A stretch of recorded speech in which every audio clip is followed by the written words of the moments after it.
yes, we can recognize the respondents and the complainants' right to counsel, but their role ought to be limited.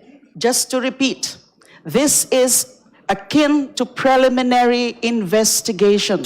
In the rules, in the Bill of Rights, is in the section on Section 2, and then also on custodial Section 2 and Section 4. So, Mr. Chairman, I am saying that we just have to give the right, otherwise there will be no due process. If only the members can ask. Oh. We should allow. Madam Can I Chair. finish Chair, first, they Madam have the Chair? right. Naku, I have allowed my ikaw dyan, Congressman. Alam naman namin yung style mo. Nako, dito sa video na to, nag-away-away na ho sila. Kung dun sa mga naunang rule, si VP Sara lang ang pwedeng magsalita. Ngayon ho ata, ipapahintulutan na ho nila yung mga abogado ni VP Sara. Anak ng tawa, diretso na kanyo na kasi sa Senado, ya? Pambihira naman, no. Huwag nyo na pahintulutan yung kung sino-sino magsalita dyan. Kayo na lang ang magmonolog. Wala namang problema yan sa bayan ng Pilipino. Nasaksihan na namin yan. Nakita na namin yan noong 19 Congress. TWADCOM 2.0. Ito ho pala yung tinutukoy nilang continuation ng TWADCOM. Gagawin ho pala yan dyan sa Justice Committee on Justice sa impeachment ni VP Sara. Pero bago yan, isang like at isang subscribe. Masaya na ho tayo dyan at sa mga gusto sumali sa ating community. Yung join button, nandyan lang ho sa baba. Ito, re-recta na ho kagad tayo dito sa mga punto de vista nitong si Rufus Rodriguez. Madam Chair, I move Yun. to adopt the ground rules as stated earlier. There is a motion to adopt the ground rules read by the Honorable Zamora. Do I hear a second? Madam Chair, Is there any objection? discussion. Madam The Honorable Rodriguez. Yan. O, Rodriguez. Madam game. Chair, the right to counsel is assured by the Constitution. So therefore, the respondent here has always had the right to counsel. In fact, in many cases, our rules of court is suppletory to the rules of impeachment in the House. And so therefore, this representation believes that first, they are entitled, counsels for both sides are entitled to send questions, and I agree with that, Madam Chair. But what I would like to emphasize is that the Vice President can always designate their counsel to appear in all the proceedings, so that we should be able to state there that the right to counsel, the right to be heard by herself or counsel is assured by the Constitution. Yeah, But we no. know the response of the proponent of the motion as to that particular observation. If I may confirm, the Honorable Rodriguez, you would like the committee to acknowledge the right of the counsel even in the absence of the respondent. That's correct. Based on jurisprudence, Madam Chair, that although this is not a criminal proceeding, it is akin to a criminal case because we are trying to remove and there is also perpetual disqualification. Yeah. And so, in other words, the Vice President can send her counsels here to appear for her. In fact, the right to self-incrimination is there. And a person who is now being investigated has the right to already not take the stand or at the time she wants to appear to be able to invoke it when she is asked an incriminatory question. So that is the position of this council. Thank you, Madam Chair. Of course, based on the ground rules that was read by the Honorable Zamora, the right to counsel is described as assistance to clients or to the parties. Now it is being proposed by the Honorable Rodriguez Yan. that the same be acknowledged even in the absence of the respondent or the parties. May I hear the comment of the members of the Justice Committee? Madam Chair. The Honorable Vice Chair Dumogan. Thank you, Dumogan, Madam Dumogan. Chair. Nako, I agree parang ayaw ata nitong si Dumogan. if that is on the presentation of the complaint's evidence. But at the time, Si yung si Digamo. Siya yung testigo sa sa yung mga threat nagkakatotoo. Ang hirap nito, baka yung mga tumulong sa kanya o yung mga malalapit sa kanya, mahirap pa eh, no? Sila yung dumispatcha, di ba? The respondent will be presenting Paano ba yan, madam? Ang bilis naman ng political career mo. Pagka naging presidente si VP Sara, wala na, tapos ka na. her evidence. I mean, tapos na political career mo. Baka He must be literally present nitong because kamukha ni Luis Tro na to. who will answer clarificatory questions in cross-examinations of what will be presented. She is the only one. The counsel are not witnesses in this particular case.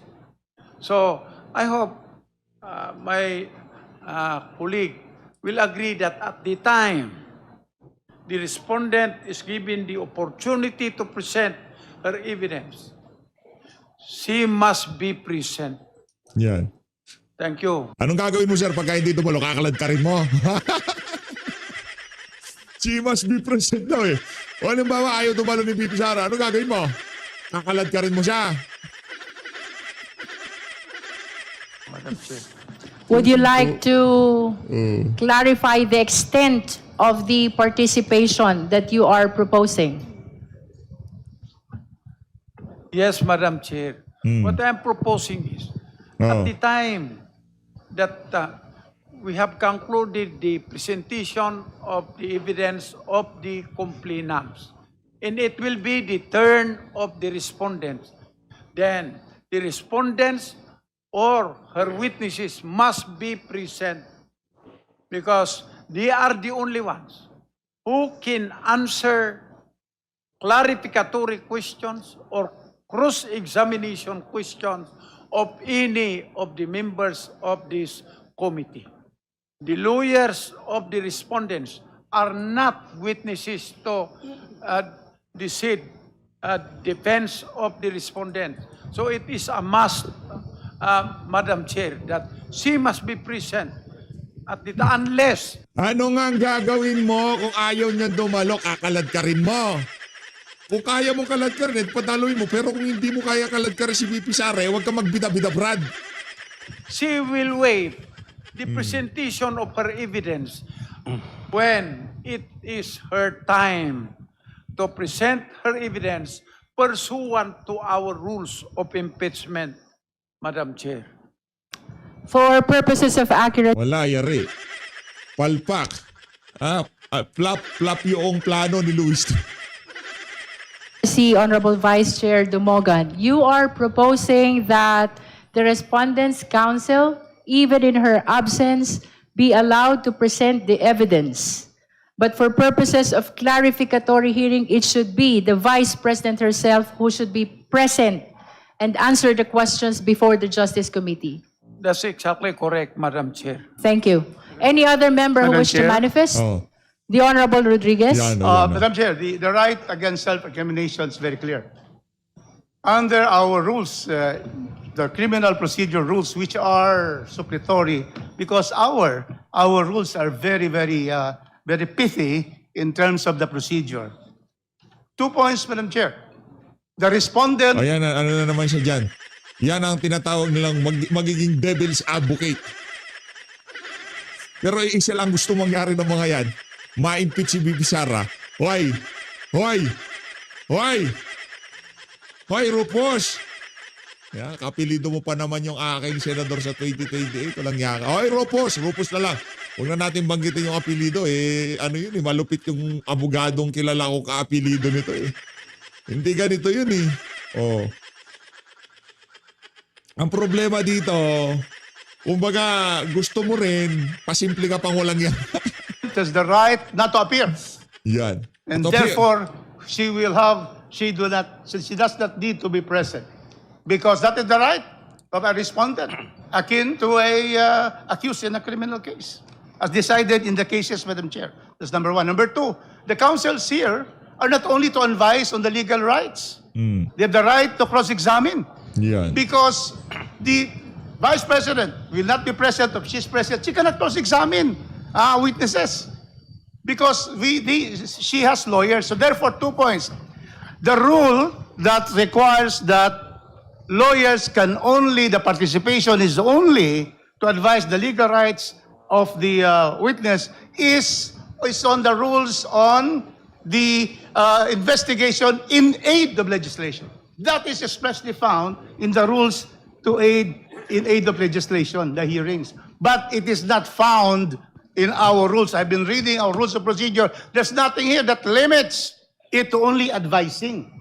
Therefore, in an adversary proceeding like this, we have to therefore hear the counsels if they wish to be present, but if not, then that is also the lookout of the respondent. But I believe that we should be clear in our rules that the presence of counsel of the respondent has the right to cross-examine directly the witnesses for the complainants. And secondly, there is no need for the Vice President to appear in hearing because that is her right not to be able to appear, and we can make conclusions out of her non-appearance. No need for her to appear. Thank you, Madam Chair. Madam Chair. Madam, The Honorable Chua, are you raising your hand? Chua naman, Chua.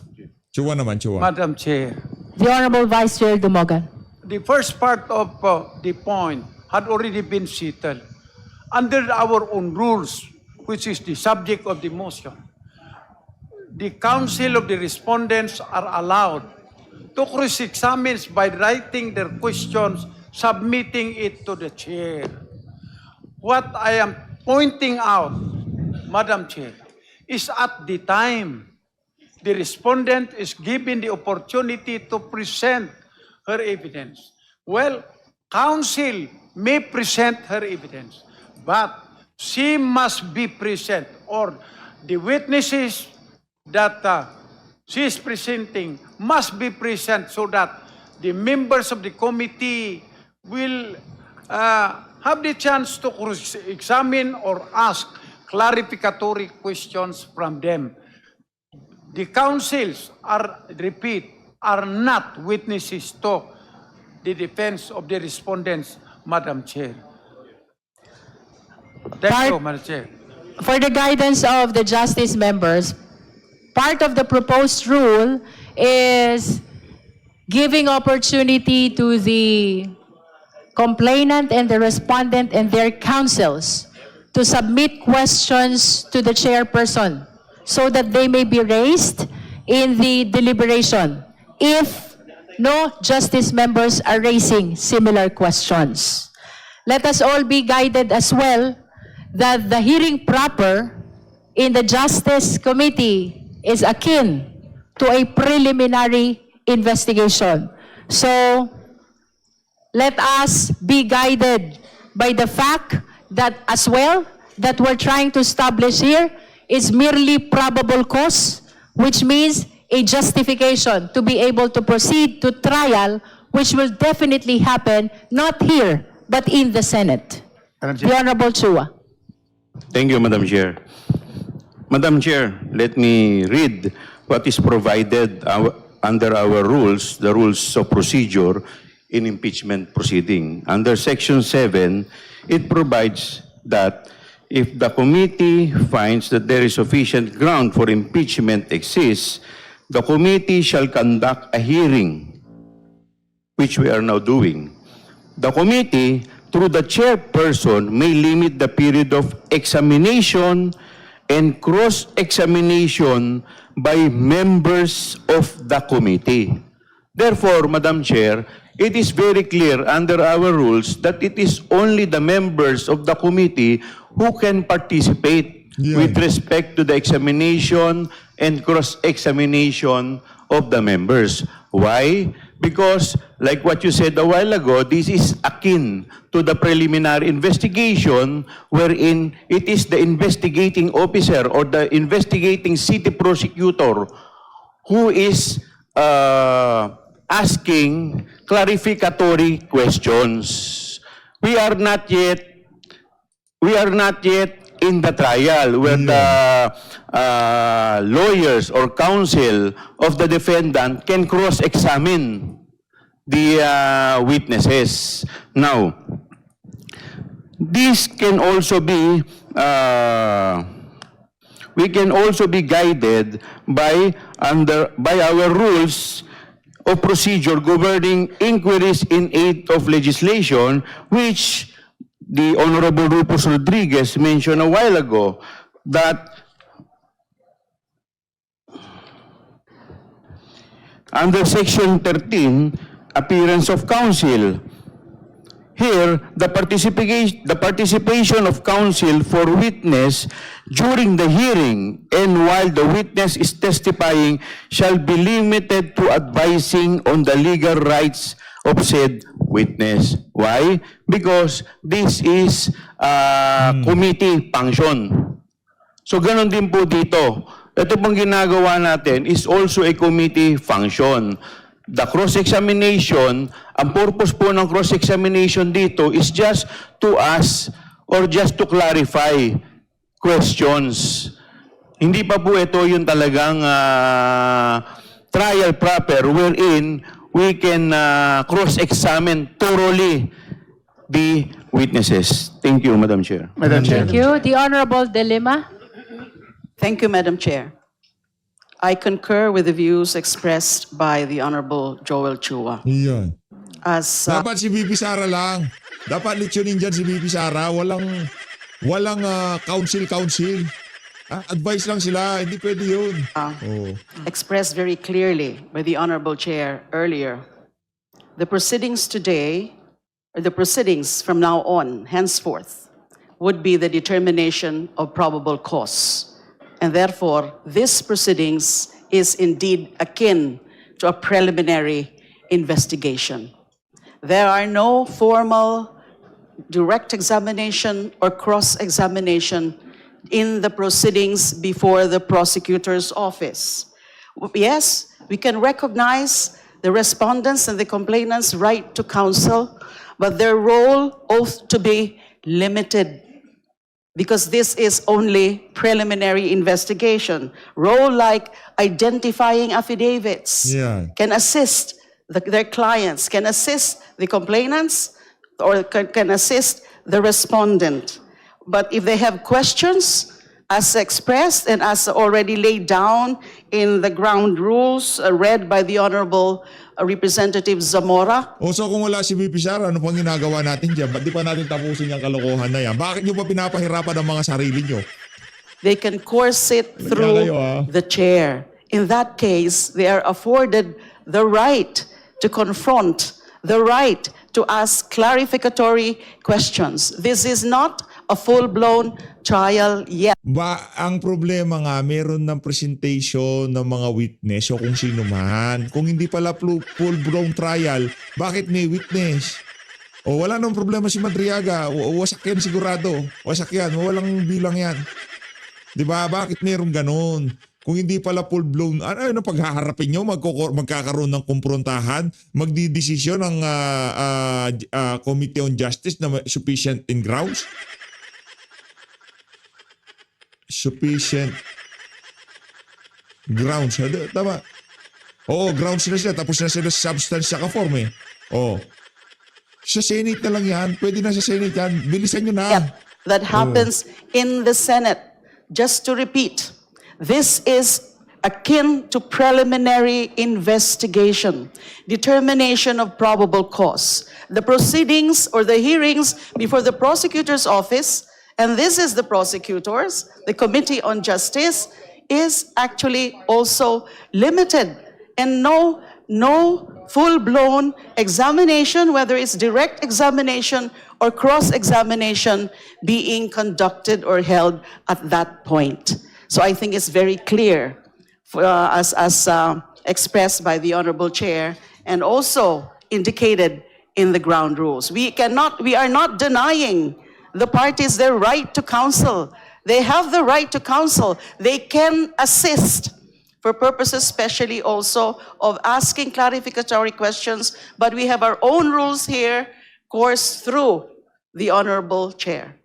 Thank you. Madam Chair.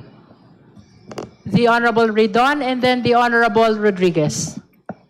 Well, maganda po yung talakayan kanina patungkol doon sa konsepto ng karapatan sa pagkakaroon po ng abogado. But I think, Yan. just for the record, meron pong sulat yung mga abogado ni Vice President Sara Duterte na wala naman po ata talaga din silang interest at this point Wala. na dumalo either Anak ng tawa, pupunta sila dyan, makikita nila si Kokey. Wag na lang, di ba? ang pangalawang Pangulo o yung mga abogado po mismo. And I will read it for the record. Madam This, Chair, we are still on our ground rules discussion. So that can probably wait and we will be able to discuss that. No, just Because to- we are now on approving the ground rules. We are not yet determining what the council or the vice president is proposing or manifesting to us. For So the can- guidance of the justice members, there is a pending motion for the approval of the ground rules read by the Honorable Zamora. Perhaps we will be proceeding to the letter sent by the lawyers of the respondent after we address the motion for the approval of the ground rules. Yes, Madam Chair, but just to make the point that even if we talk about a conceptual matter relating to the right to counsel, if the councils themselves are actually questioning these proceedings and the Vice President herself is questioning this proceeding, I think that needs to be placed on record, Madam Chair. So I will read it. For two Narvasas and Salazar. Madam Chair. The Honorable Ridon That will is be out of order. requested to defer the discussion on the letter of Fortuna Narvasa until we address the pending motion before the committee. So if we can go back to the motion, the Madam same Chair. has been seconded already. Other discussion because there were interjections. That is with regards to the rules. ground rules. Yes, Madam The Honorable Rodriguez. Madam Chair, there is here a statement that in our rules, only members can ask questions. And I would refer now to Section 7, committee finds, and then the committee shall conduct a hearing and examination and cross-examination by members of the committee. Very clear. However, Section 7 shall obey the Constitution of the Republic of the Philippines. The Bill of Rights, Madam Chair, Article 3, provides that the right to be heard by himself or herself or to counsel is inviolable. It is in paragraph, in section, in the rules, in the Bill of Rights, is in the section on Section 2, and then also on custodial Section 2 and Section 4. So, Mr. Chairman, I am saying that we just have to give the right, otherwise there will be no due process. If only the members Chair. can ask, Oh. we should allow. Madam Can I Chair. finish Chair, first, they Madam have Chair? the right. Naku, I have allowed my ikaw good- dyan, Congressman. Alam naman namin yung style mo. Di ba? Ng due process, due process. Hindi dadalo dyan si VP Sara. Huwag na kayong mag-ilusyon. Wala na kayong makikitang Sara Duterte. Kung kasama ka sa prosecution, magiging prosecutor, congressman prosecutor, o yung ika nga, babanat kay VP Sara dyan sa Senado, makikita nyo siya. Pero dyan, wag na kayong umasa na makikita nyo dyan si VP Sara. Hindi nyo makikita dyan. Yung ano na yun, ika nga sa Senado na kayo magkikita-kita. Chair, to finish. So let me finish my manifestation.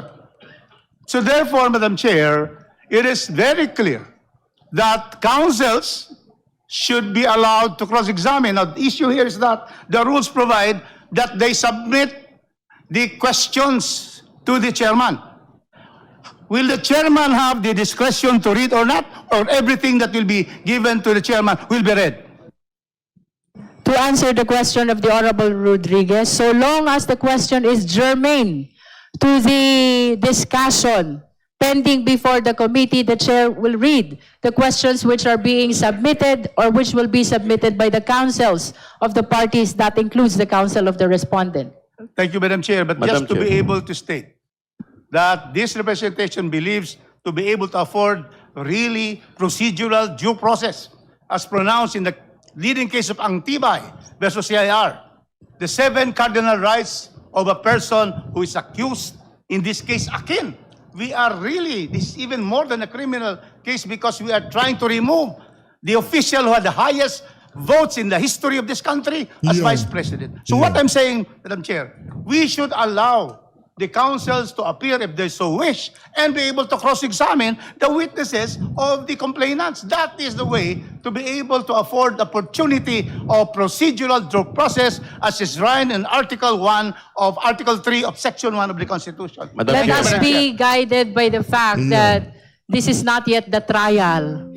Madam Chair, may So I be what allowed? will happen before the Justice Committee is indeed merely a clarificatory hearing. Wala. Trial hindi is kasi si different Buti because as has been repeatedly stated, only the Senate can conduct the trial. Madam What Chair. will happen before us is merely clarificatory hearing, and those questions are to be raised by the justice members. Of course, the lawyers of the respondent are free to attend the hearings, but with respect to their participation, I think that has been addressed in the proposed ground rules, that their questions may be submitted to the justice chairperson, who will be reading those questions to be answered by the resource persons. Madam Let Chair. let us draw the line between the clarificatory hearing between the Justice Committee and the trial, which will happen in the event that there is probable cause in the Senate only. Madam Chair. The Honorable Chua. Thank you, Madam Chair. To answer the manifestation of my professor, the Honorable Rufus Rodriguez, there is no violation of due process, Madam Chair. Why? Because the respondent was given the opportunity to answer. That was the time when she is allowed to give all her answer. Now, sinasabi po natin that this is akin to preliminary investigation. Sa preliminary investigation po ba, did we allow the complainant and the counsel to cross-examine? No. It was only the investigating prosecutor who is allowed to propound question to clarify. Hindi pa po ito yung full-blown trial. And us, as a Kalma. member of the Kalma mo lang. Huwag masyado magpahalata na napipikon ka. Kalmahan mo lang. Justice Committee, that is our job to ask clarificatory questions. Yun po yung intention nito. To do otherwise, kung iba po yung nasa isip nito, dapat clearly and expressly nilagay po Mga walang ya talaga to, mga walang kwenta talaga itong mga congressman na to. Nasa state of emergency na tayo. Nagdeklara na si Marcos Jr. State of national emergency, impeachment pa rin hinatupag nyo. Mga inayupa kayo. Ang sasarap nyong isawoli sa mga nanay nyo. po dito sa ating rules na yung examination and cross-examination can be conducted by members of the committee and or counsel and the complainant. Kaso hindi naman po ganun eh. Sa buong Pilipinas, wala po kayo, never po nangyari sa preliminary investigation nagkaroon ng cross-examination or nagkaroon ng opportunity na mag-cross-examine ang counsel at ang complainant. Thank you, Madam Chair. Madam Chair. Madam Chair. Madam Chair. The Honorable Zamora and then the Honorable Vice Chair Dumogan. Madam Chair, I reiterate my motion to approve, to adopt the ground rules as I earlier stated. In the interest of due process, let's hear as the last manifestation on the issue of representation by counsel, the Honorable Zamora, the Honorable Dumogan, and then we rule on the motion to approve the ground rules. Honorable Dumogan. Thank you, Madam Chair. As I said, we fully is in the motion that respondent is Nandiyan na ba si Madriaga? Huwag niyo muna paalisin. Di ba? Meron pa naman bukas. Tingnan natin kung dadalo bukas si Bibi Sara. Balita ko, in-schedule na daw yung hearing bukas. Huwag niyo muna paalisin. Merienda muna siya dyan. entitled to counsel. Talaga kayo. Her counsel are entitled to ask clarificatory question, but it must be coursed through the chair. Who will read the questions? That is the same in a preliminary investigation in a criminal case. But on the other hand, after the complainants had presented their evidence, it will now be the turn of the respondent. When the turn of the respondent will come, counsel can possibly present also the evidence of the respondent. But, as I said, the respondent must be present because who will now answer clarificatory questions from the investigators? The members of the committee are considered as the fiscal conducting an investigation. So, who will now answer the clarificatory questions of this committee if the respondent will not be here? So, anyway, it will be her right if she does not appear. But to me, it will be a waiver of her right also to answer clarificatory questions of any members of this committee. Respectfully submit.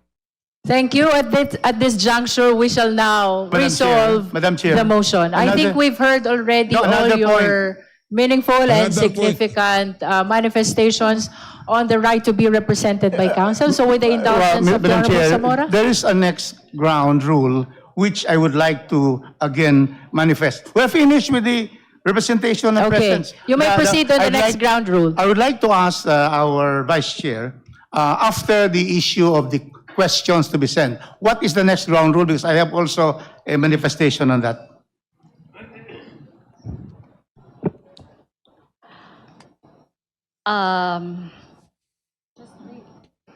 The last one is ang pakikilahok ng mga abogado ng mga partido or resource person ay limitado sa pagpapayo sa kanilang mga kliyente tungkol sa kanilang mga karapatan batay sa konstitusyon. Madam Chair, I would object to that because precisely the rules of investigations in aid of legislation, that is precisely included. But it is not included in the rules of impeachment. Plus, secondly, lawyers will be allowed, in fact, that will contradict the previous ground rule because the lawyers of respondents are allowed to send questions to the chairman. So if you are preventing them only to advise counsel on their legal rights, that is what is stated in the rules in aid of legislation, then that should fall. Because we have allowed already in the first ground rule that there will be questions on cross-examination to be submitted to the chair. So the counsel is not limited to giving advice on the legal rights, the right to counsel, the right to right against self-incrimination, but really to participate through the chair. So I therefore move that we remove Madam the last Chair, one. if I may comment, The Honorable please. Zamora. Madam Chair, number 8 and number 9 of the ground rules are not inconsistent with each other. Number 8 refers to the right of the parties to submit questions to the chairperson in case, and the chairperson has the right or has the discretion to propound these questions to the resource parties. person. For number 9, Madam Chair, the statement that the parties and their counsels, the counsels are limited to advising their clients about their rights under the Constitution is actually a very general statement that, yes, we should follow what is stated in the Constitution. So, in fact, it says here, dapat silang sumunod sa wastong kagandahang asal at hindi sila papayagang magsalita o gumawa ng mga interjection maliban kung at hanggang sa sila ay kausapin o kilalanin ng chairperson. So this is Dapat ano sila dyan, yung behave lang sila. Pagka kinausap sila, doon lang sila magsasalita. Kaya kahit anong pandudurog na ginagawa sa'yo, kung di ka pinapasalita, hindi ka pwede magsalita. Di ba, madam? Yun ang gusto nyo mangyari kay VP Sara. is in fact a very general statement, Madam Chair. And again, as we are in a preliminary investigation stage, we are not violating the right of the respondent to counsel. In fact, I would like to make it a point that the respondent and his counsel and her counsels are not present. Thank you, Madam Chair. Thank you. Any other manifestation? We are Madam on Chair. number 9 Madam Chair. ground rules of impeachment, of the Madam hearing Chair. proper. The Honorable Tino. Madam Chair, this is just a request for copies, even electronic Yes. copies of the ground Yes, rules. may we under direct the committee consideration. secretary to provide the members with a copy of the ground rules? Madam Chair, manifestation. The Honorable Diaz Puno. I refer back to the comment of the chairperson earlier. that the questions being raised by the lawyers be coursed through her for determination on whether or not they are germane to the discussion. Tagal mo din nagsasalita, Brad. Okay na tayong budget, okay na. Approve na ba, sir? Okay na ba yung budget natin? Okay na. Kaya nandyan na siya. This leads us, Madam Chair, to the question of what is this committee tasked with deciding? Are we going to decide veracity or non-veracity of evidence? Or are we merely made to decide whether the evidence presented by the complainants are relevant to the complaint that they have submitted? When we forward whatever decision we make to the Senate, do we say that contrary to a preliminary investigation, that there is probable cause? I do not think that that is the obligation of this committee. I believe, Madam Chair, that the obligation of this committee is to verify that the witnesses presented will present testimony that are consistent with the complaints that we have already ruled as of substance and form. So maybe the right to counsel is not properly addressed here because we're not after truth or falsehood of the evidence that's coming in, merely relevance to the complaint that have been submitted by the complainant. When we elevate it to the Senate, we are not saying that anything is true or not true. We're not saying that anybody is guilty or not guilty. We're merely saying that the complaints have been found to be in form and substance. The witnesses presented have been consistent with the complaints that have been submitted. And that is going to be the substance of the decision that this committee will make, Madam Chair.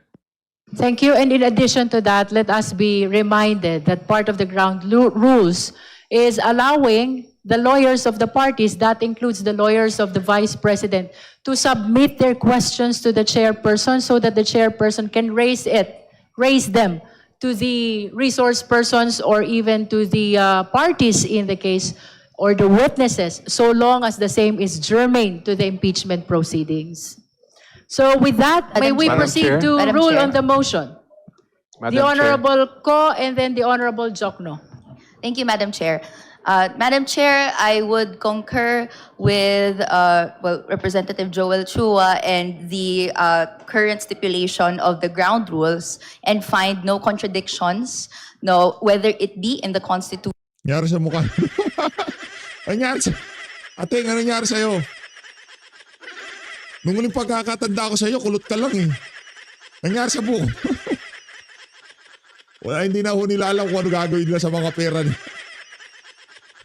In the House rules as we speak and in the principles of due process that we are providing the responded as of now.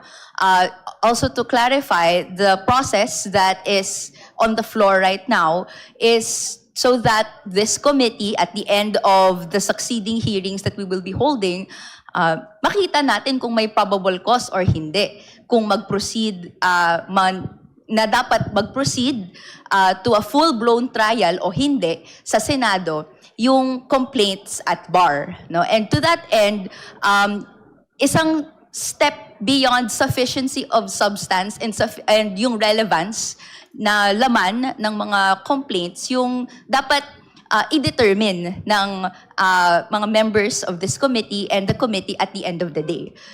That's why, for me, kailangan din po yung hindi lang presence ng respondent, but rather yung meaningful advice that the lawyers can provide, which is sufficiently detailed naman na po doon sa ground rules na pinopropose. So, Madam Chair, if necessary, I would like to second the motion as on the approval of the ground rules. After the manifestation of the Honorable Jokno.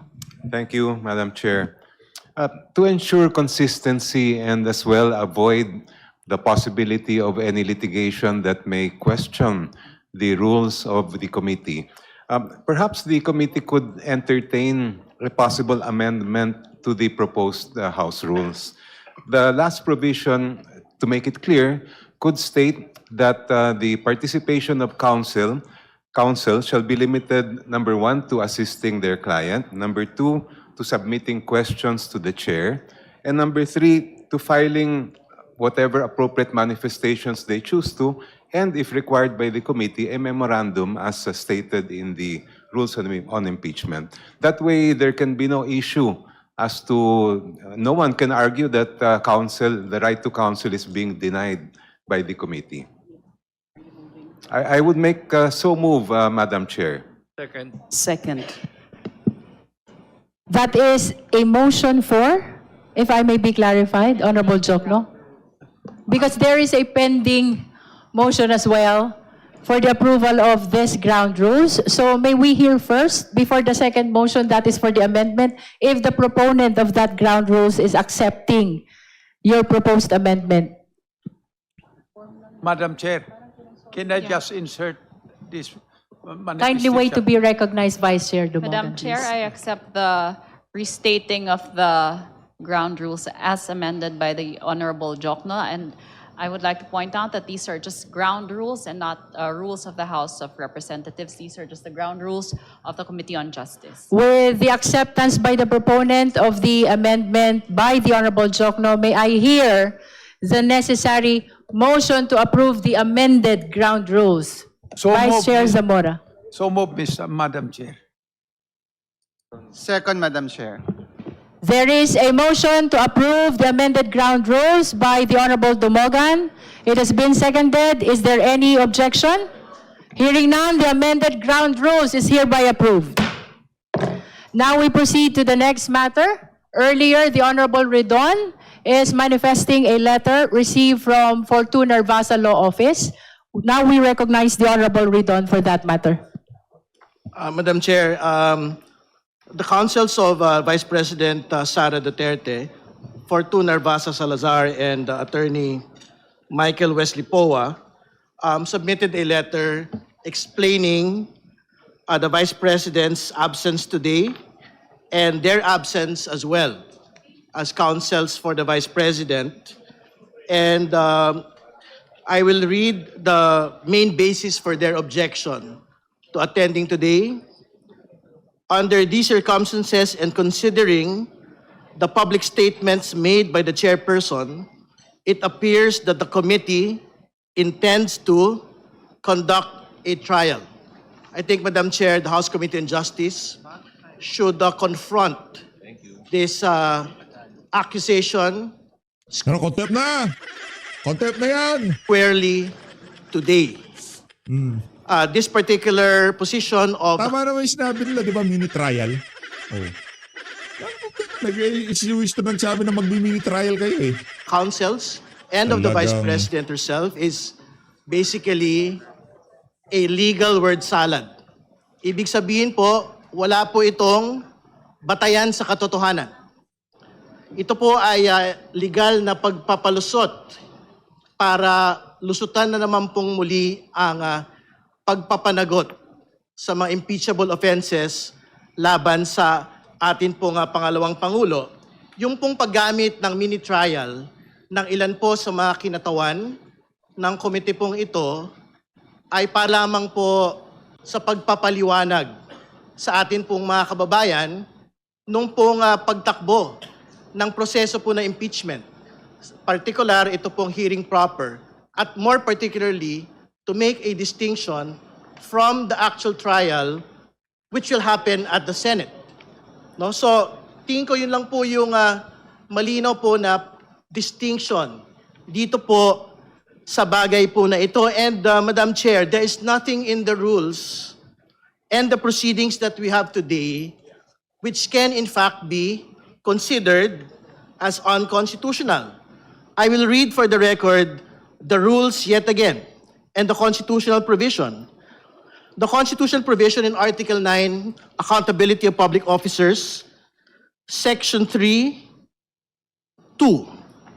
A verified complaint for impeachment may be filed by any member of the House of Representatives or by a citizen upon a resolution of endorsement by any member thereof, which shall be included in the order of business within 10 session days and referred to the proper committee within 3 session days thereafter. The committee, after this hearing, Madam Chair, and by a majority vote of all its members, shall submit its report to the House within 60 session days from such referral, together with the corresponding resolution. That is the constitutional provision, Madam Chair. The rules of impeachment of the 20th Congress, Section 7, submission of evidence and memoranda. If the committee finds that sufficient grounds for impeachment exist, the committee shall conduct a hearing. This hearing, Madam Chair. The committee, through the chairperson, may limit the period of examination and cross-examination by members of the committee. The committee shall have the power to issue compulsory processes for the attendance of witnesses and the production of documents and other related evidence. These are particular provisions which guide the hearing proper today. And therefore, Madam Chair, hearing is mentioned in both the Constitution and the rules. This is the hearing proper that is mentioned in the Constitution and the rules. And part of hearing, any hearing, is the receipt of evidence. Ang sinasabi po ng mga abogado ng pangalawang Pangulo, wala daw pong karapatan ang komite pong ito sa yugtong ito na tumanggap po ng mga ebidensya. Contempt na yan. Pero alam po natin na sa mga pagdinig, bahagi po ng mga pagdinig ang pagkuha po ng mga ebidensya. Make no mistake, Madam Chair, the committee will fulfill its constitutional mandate Yan. to conduct hearings in the context of impeachment. More importantly, make no mistake, we will receive evidence during these hearings. The subpoenas of all the witnesses and documents will be issued. The subpoenas on the audit reports and congressional records will be issued. The subpoenas on the SALNs, on the bank records, on the tax documents, on the businesses, corporate records of the Duterte Carpio couple and their business interests placed in the SALNs of 2024 will be issued. We will fulfill this mandate today, Madam Chair, until the very end of these proceedings. Yun lamang po. Maraming salamat.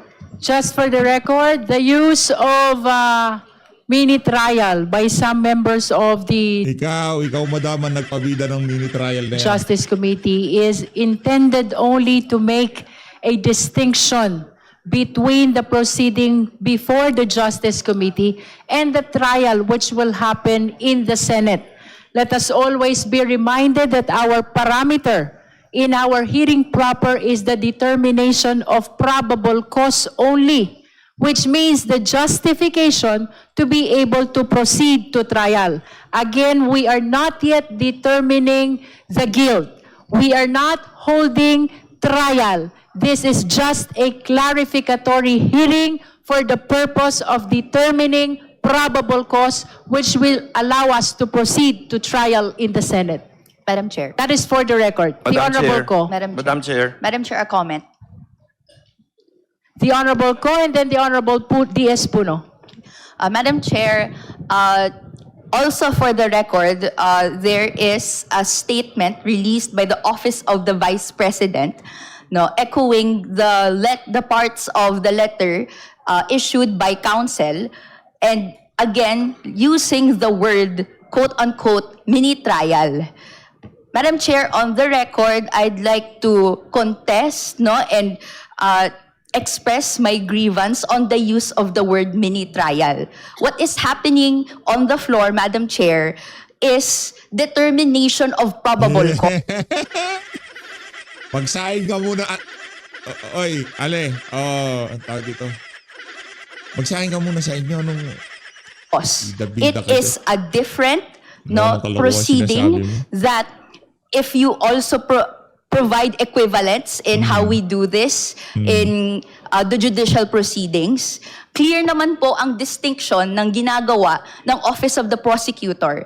And kapag nahanap na po yung probable cause na yon, magpo-proceed na po sa trial sa korte. For me, Madam Chair, it is irresponsible to muddy legal concepts so as to create a reason para po hindi mag-appear and even defeat the capabilities of this committee to talk about evidence, pleadings that is provided and may avenue naman na pinapadaloy under our House rules. So, Madam Chair, I'd just like to put on the record yung grievance on the use of the word mini-trial. Thank you, Madam Chair. Thank you. The Honorable D.S. Puno. Thank you, Madam Chair. I refer back to the comment earlier by Congressman Diokno, which I think is very important, that we try to be sensitive to any actions that the committee takes that might open us to questioning on the higher judicial levels. We are in a hearing today. Hearings usually result in committee reports. Committee reports that will not have a judgment, that will not have any statement on the true veracity of any evidence that is presented here, because that is the work and job of the Senate, in my belief. No? So the final report that comes out is not a decision, it is not a judgment, it is a committee report that is forwarded to the Senate and recommending a trial. So I believe that the distinction between whether we are having a trial or not should begin there. And that is where we should rest it, not on the dictionary meaning of trial and so on and so forth. So the use of these terms, while sometimes unfortunate, does not result in nullifying the importance of these proceedings. So even the evidence that we review here, we will examine so that we do not send to the Senate meaningless evidence. It must be evidence that is germane to the complaints that have been filed, and it must be evidence that we have verified to be real facts and not just allegations, not just versions of the truth, but something that we all know is actually the truth, because why would we send it to the Senate if we do not believe that that is the case? So I believe that if we clarify this in the course of our proceedings, that we are not judging any testimony, but merely verifying it for purposes of accuracy, relevance to the complaint that has been filed, and so on, and come out with a committee report in that manner, I don't think that this committee can be accused of conducting a trial. Ayun na nga mga kababayan, dito na una tatapusin ang ating reaction video. Nakita nyo naman ho, imbis na gisayin nila si VP Sara, sila ho nagbanatan dyan sa dog show na pinangungunahan nitong si Jinky Luistro. So guys, maraming salamat po sa pag-support sa page update. Mag-ingat po kayo lahat. Huwag mo kayo magpabudol dito sa mga aliporis na to ni Martin Romualdez. Mahalin natin Pilipinas.